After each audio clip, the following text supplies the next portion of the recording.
Well, I got a treat for you guys today. This is an Echo GT-1100. I've never seen this model before, and it'll be the first time ever I worked on one. So, the seller said that the rope is broken, which is pretty obvious. This is one of those older Echoes that don't have the purge bulb, so you just rely on the choke. Okay, first things first. I'm gonna go ahead and remove the starter. That's the very first thing I'm gonna do, so we can test and see if it has compression. That's only if the spring's not broken. Oh, there it comes.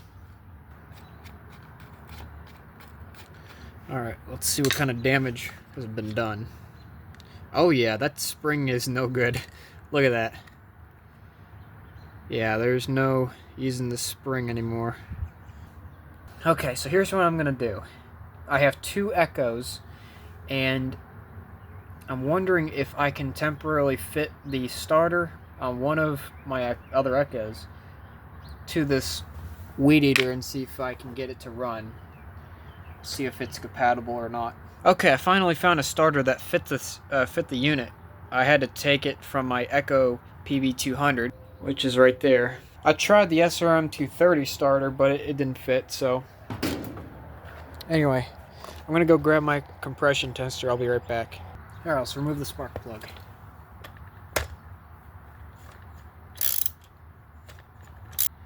It's a bit carboned up. Can you see that? Sorry, it's not in the frame.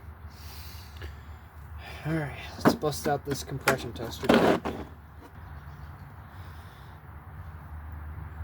Alright, here we go.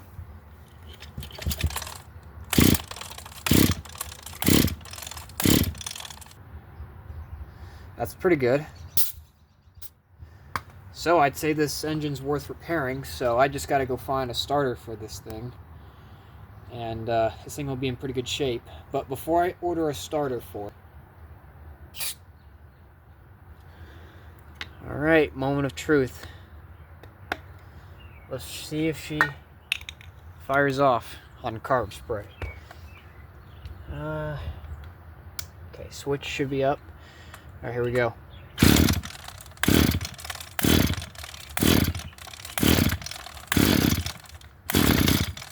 Nice.